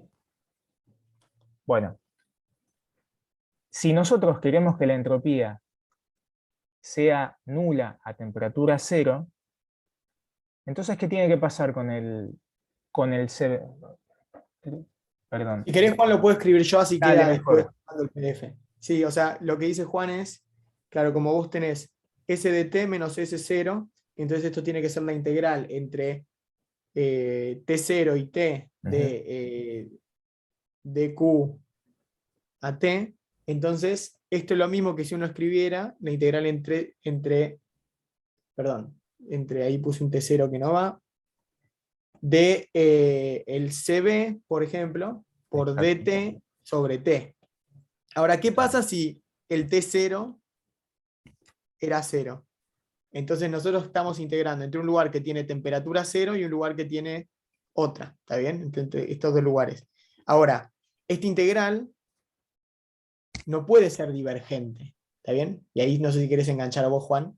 Precisamente ahí viene el tercer principio del postulado de Nernst, que nos dice que si a temperatura cero absoluta la entropía tiene que ser cero, necesitamos, para que eso valga, que el calor específico a esa temperatura sea cero, ¿sí? El calor específico es una función de la temperatura, normalmente.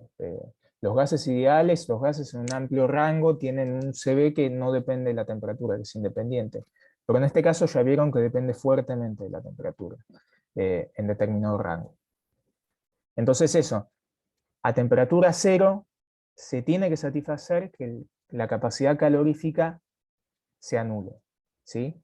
Bueno, lo que da este modelo es precisamente eso, y también da la manera en la cual el calor específico tiende a cero. Si ustedes ven cómo varía el CB para temperatura baja a partir de la fórmula que les dedujo Julián, lo que van a ver es que a temperatura baja el CB decae exponencialmente. Bueno, esa dependencia a temperatura baja en realidad no es del todo cierta, ¿sí? Lo que se ve es que el CB, la capacidad calorífica, tiene que tender a cero linealmente, ¿sí? Y hay maneras de deducir eso, hay otros modelos que son bastante más realistas, que bueno, no recuerdo si los vamos a ver a lo largo de la materia, y si no, seguramente en Física Teórica 3 los van a ver, ¿sí? No, el modelo de Debye Debye. creo que recién es más o sea, me parece que no, recién en TO3. Ahora Sí. como que sí, pero básicamente la idea es esa, ¿no? A mí siempre me parece, debo admitir que el tema del que me pasa esto, yo sé que el CB se va a cero por esto, ¿está bien? Ahora pensarlo físicamente a mí siempre me parece un poquito más confuso, ¿está bien? Por eso lo charlamos un poquito, ¿viste? Para que, o sea, me parece que en general es una cosa más difícil de procesar. Físicamente decir, bueno, o sea, ¿qué quiere decir? Que el cambio de la energía con respecto a la temperatura, o sea, para mi mismo cambio de temperatura, mi energía aumenta menos. Nada, no es nada, no significa nada, ¿no? Pero está bien, es un hecho físico. Bien. Pero procesarlo de esa forma, como es un poco distinto. Bien. Corto acá entonces la grabación. Digo la grabación, no, dejo de compartir. Ya creo que puedes cortar.